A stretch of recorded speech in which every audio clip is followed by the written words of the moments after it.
നമസ്കാരം. ഇരിക്കുന്നത് super star Suresh Gopi. My God എന്ന സിനിമയുടെ വിശേഷങ്ങൾ നമുക്ക് സുരേഷ് ചേട്ടനുമായിട്ട് പങ്കുവയ്ക്കാം. നമസ്കാരം സുരേഷ് ചേട്ടൻ. നമസ്കാരം. സുരേഷ് ചേട്ടൻ്റെ പുതിയ സിനിമ മൈ ഗോഡ് തിയേറ്ററിൽ എത്തിയിരിക്കുകയാണ്. അപ്പോൾ എന്താണ് അതിൽ സുരേഷ് ചേട്ടൻ ചെയ്യുന്ന കഥാപാത്രത്തെ കുറിച്ചൊന്ന് പറയാമോ? മൈ ഗോഡ് എന്ന് പറയുന്നത് ആത്യന്തികമായിട്ട് അത് എൻ്റെ സിനിമയല്ല.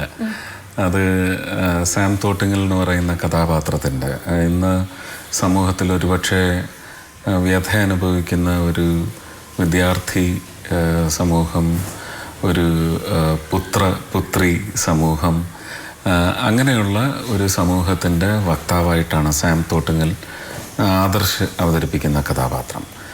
അത് കുട്ടികളുടെ സിനിമയാണ്.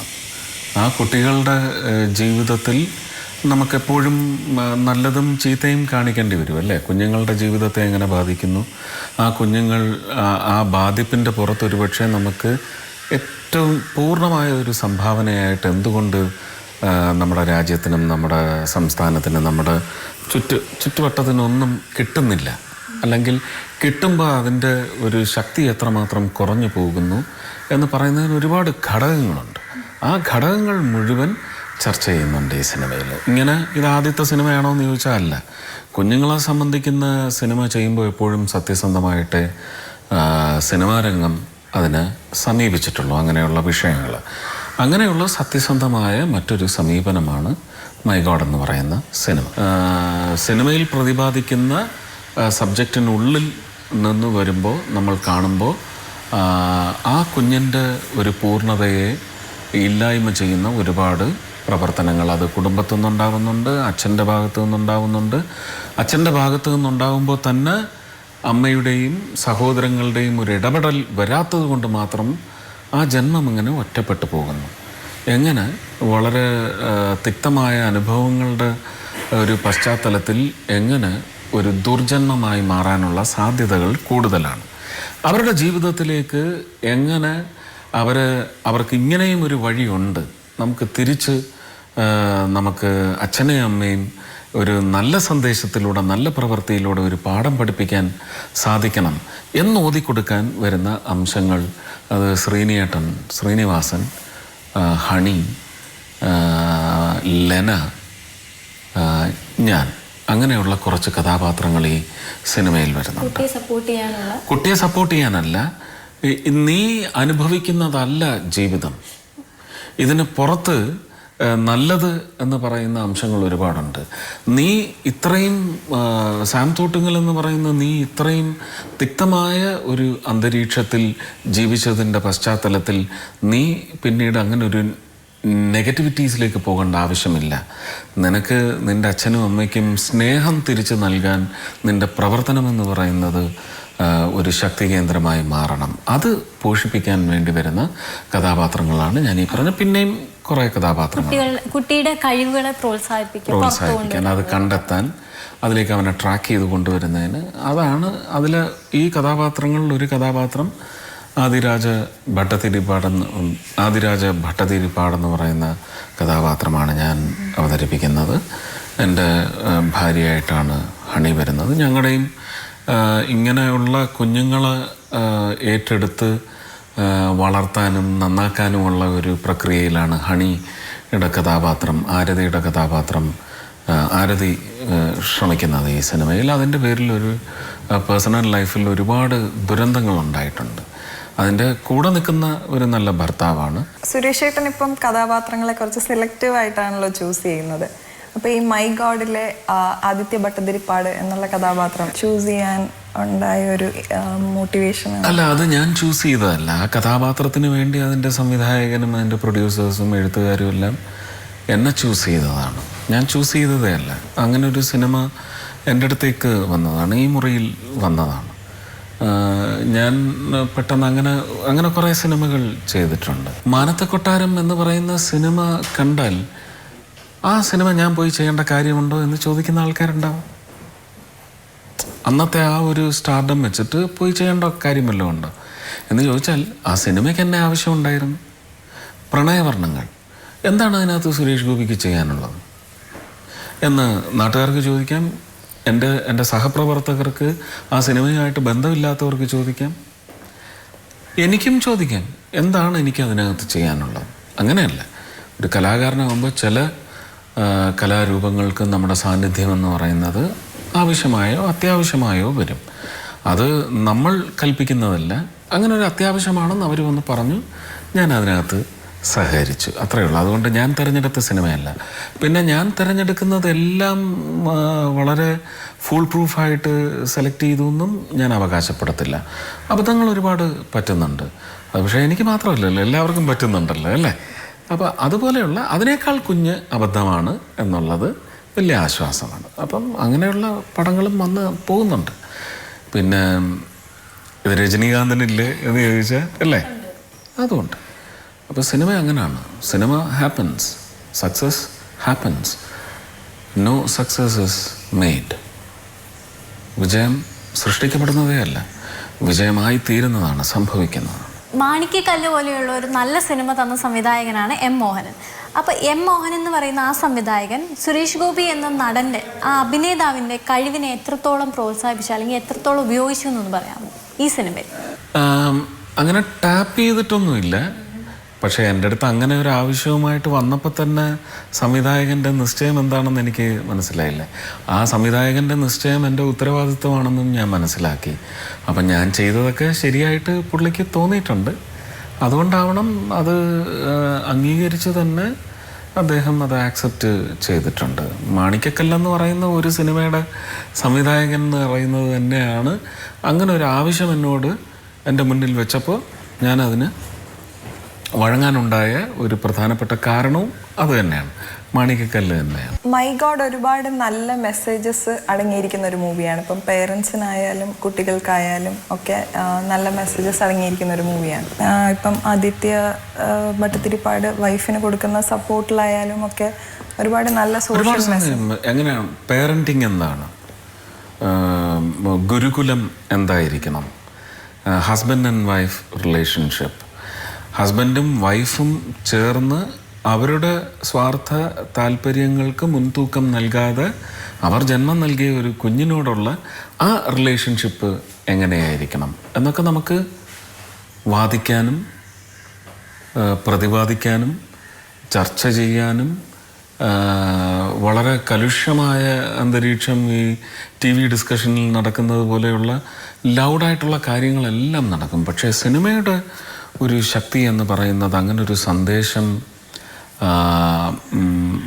ഒരുപക്ഷെ അത്രയും ഇംപ്രസീവായിട്ട് നമുക്ക് നൽകാൻ സാധിച്ചാൽ സമൂഹത്തിൽ ഒരുപാട് മാറ്റങ്ങൾ ഉണ്ടാക്കിയെടുക്കാൻ സാധിക്കും. അങ്ങനെ ഒരു രാഷ്ട്രീയ തീരുമാനങ്ങൾ പോലും അല്ലേ, ഭരണത്തെ പോലും ഇവിടെ നിശ്ചയിക്കുന്നതിന് പല സിനിമകൾക്കും ഓരോ കാലഘട്ടത്തിലും സാധിച്ചിട്ടുണ്ട് അല്ലേ. ഭരചന്ദ്രൻ IPS ആണ് അങ്ങനെ ഒരു സിനിമ എന്നോട് ചോദിച്ചാൽ ഞാൻ പറയുക ഈ നാടെന്ന് പറയുന്ന സിനിമ, ഇനിയെങ്കിലും ഇന്നല്ലെങ്കിൽ നാളെ പോലെയുള്ള സിനിമകൾ, അങ്ങനെ ഒരുപടി ആവനാഴി, അങ്ങനെയുള്ള ഒരുപാട് സിനിമകളുണ്ട്. ഒരു പക്ഷേ രാഷ്ട്രീയത്തിലെ പൊള്ളത്തരങ്ങൾ ചർച്ച ചെയ്ത് ഭരണത്തിലൊരു തീരുമാനമുണ്ടാക്കുന്നതിന് ഒരുപാട് സിനിമകൾ കാരണങ്ങളായിട്ടുണ്ട്. അപ്പോൾ നമ്മളെന്താ മനസ്സിലാക്കേണ്ടത്, ആ സിനിമയാണ് വഴികാട്ടി എന്നുള്ളതല്ല.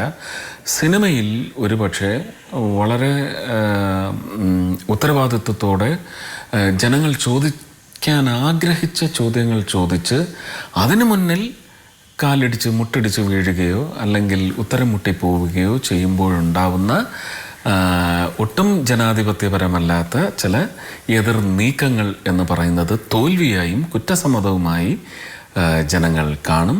ജനങ്ങൾക്ക് പിന്നെ ബാലറ്റ് പേപ്പറിലേക്ക് പോകുമ്പോൾ അല്ലേ, അല്ലെങ്കിൽ ഇപ്പോഴത്തെ വോട്ടിംഗ് മെഷീനിലേക്ക് പോകുമ്പോൾ ഒരു പുതിയ നിശ്ചയം ഉണ്ടാകും എന്നുള്ള അതിന് സിനിമ വലിയ നല്ല പങ്ക് വഹിച്ചിട്ടുണ്ട്. ഷാജി കൈലാസ്, സുരേഷ് ഗോപി ഈ കൂട്ടുകെട്ടിൽ ഒരു പുതിയ സിനിമ ഇറങ്ങുന്നു എന്ന് കേട്ടു, അതിൻ്റെ പണിപ്പുരയിലാണെന്ന് അറിഞ്ഞു. അതിന് വേണ്ടിയിട്ടുള്ള പ്രിപ്പറേഷൻസ് ആണോ ഈ പുതിയ ലുക്ക്? അല്ല ഇത് ശരിക്കും ബാബുരാജിൻ്റെ ഒരു സിനിമയ്ക്ക് വേണ്ടി അതിപ്പം കഷ്ടിച്ചൊരു 5 ദിവസമേ ആയിട്ടുള്ളൂ അതിൻ്റെ ശക്തമായ ഒരു ചർച്ച തുടങ്ങിയിട്ട്. അപ്പോൾ ഒരു 10 ദിവസം മുമ്പ് എന്നെ വിളിച്ച് പറഞ്ഞപ്പോൾ എനിക്ക് ഒരു അറബി പോലീസ് ചീഫിൻ്റെ റോളാണ്. അപ്പോൾ എനിക്ക് പെട്ടെന്ന് തോന്നിയിട്ട് ഞാൻ ആ താടി ഇങ്ങനെ വളർത്തി. ഇന്നലെയാണ് അതിൻ്റെ സ്ക്രിപ്റ്റുമായിട്ട് ബാബു വന്നത്. അപ്പം അത് കേൾക്കുന്നതിന് മുമ്പ് ഞാനിതൊന്ന് കളർ ചെയ്ത് വരച്ച് ഒന്ന് കാണിച്ചു. അപ്പോൾ ഇതൊന്ന് കണക്ട് ചെയ്തിട്ടായാൽ കുറച്ചുകൂടെ നല്ലത്. അത് പക്ഷേ ക്ലീഷയാണ്. അപ്പോൾ അതുകൊണ്ട് ഇത് മതി എന്ന് തീരുമാനിച്ച് ഇപ്പോൾ പോയിട്ടുണ്ട്. ഇന്നിപ്പം ഉച്ചയ്ക്ക് ശേഷം സ്ക്രിപ്റ്റ് വായിക്കും. ആ സിനിമയ്ക്ക് വേണ്ടിയാണത്. ഷാജിയുടെ സിനിമയിൽ ഷാജിക്ക് എപ്പോഴും ഒരുപക്ഷെ ഷാജി എന്നെ വെച്ച് അങ്ങനെ ഒരു അതുപോലും വേഷമായിട്ട് തോന്നുകയില്ല. ഒരു അഡീഷൻസും ഇല്ലായിരുന്നു. ചിന്താമണിയിൽ അങ്ങനെ ഒരു മുടി ഇങ്ങനെ എടുത്തിടുന്നതിൻ്റെ അതാ ഒരു എന്താണ്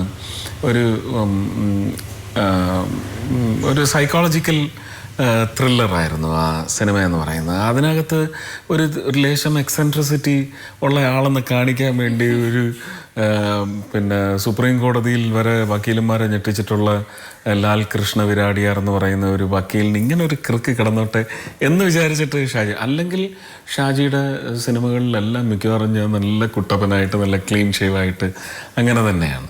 ഷാജിക്ക് വേണ്ടി ഒരു സമയത്ത് ഞാനൊരു താടി വളർത്തിയിട്ട് പോലും ലൊക്കേഷനിൽ ചെന്നപ്പോഴത്തേക്ക് എനിക്കിതൊന്നും പറ്റത്തില്ല, നല്ല ഡിസിപ്ലിൻഡ് ആയിട്ടുള്ള കട്ടൊക്കെ വെച്ചിട്ട് അങ്ങനെ തന്നെ വേണമെന്ന് പറഞ്ഞിട്ട് ഞാൻ പോയി ദേഷ്യത്തിൽ കഷ്ടപ്പെട്ട് വളർത്തിയത്. എനിക്കാണെങ്കിൽ ഈ താടി വളർത്താൻ ഒട്ടും ഇഷ്ടമല്ല. കാരണം ഭയങ്കര ശീലമില്ലാത്തതുകൊണ്ട് ഭയങ്കര ചൊറിച്ചിലും വരും. പെട്ടെന്ന് പോയി ഷേവ് ചെയ്ത് അങ്ങനെ ഉണ്ടായ സിനിമകളുണ്ട്. ടൈഗറും പിന്നെ ടൈഗറിൽ അങ്ങനെയുണ്ട്. ടൈമിൽ പോലും മീശ അങ്ങനെ വെക്കണമെന്ന് പറഞ്ഞിട്ട് ഷാജി പറഞ്ഞ് അതാ അച്ഛൻ കഥാപാത്രത്തിന്, അപ്പൻ മേനൻ്റെ അച്ഛൻ്റെ കഥാപാത്രത്തിന് ഞാൻ ആ മീശ എല്ലാം വരുത്തിക്കൊള്ളാം, നീ അതൊന്നും അറിയേ വേണ്ട. അത് ആ സീക്വൻസിന് മാത്രം അങ്ങനെ വെച്ചിട്ടുണ്ട്. വല്ലാത്തൊരു മീശയായിരുന്നു കൃതാവ്. അപ്പോൾ ഷാജിയുടെ പടത്തിന് അങ്ങനെയുള്ള ഇതില്ല. ഷാജിയുടെ പടം ഞാനിപ്പോൾ ചെയ്യാമെന്ന് ഇപ്പം വിചാരിക്കുന്നതും ഇന്നലെ തന്നെ ചർച്ച ചെയ്ത് തീരുമാനിച്ചു എന്ന് പറയാം. ബി ഉണ്ണികൃഷ്ണൻ സ്ക്രിപ്റ്റ് എഴുതുന്ന ഒരു പൊളിറ്റിക്കൽ മാസ് ഫിലിമാണ്. ഈ നാടാണ് എൻ്റെ മനസ്സിലുള്ളത്. ഈ നാട് പോലെ ഒരു ജനങ്ങളുടെ സിനിമയായിരിക്കണം എന്നാണ് വിചാരിക്കുന്നത്. സുരേഷേട്ടൻ്റെ നേരത്തെ ഇന്റർവ്യൂസിൽ കണ്ടിട്ടുണ്ട് ഈ സിനിമയിൽ പ്രണയിക്കുമ്പോൾ അത് ശരിക്കും ആക്ച്വലി ആ മൊമെന്റിൽ പ്രണയം തോന്നാറുണ്ടെന്ന്.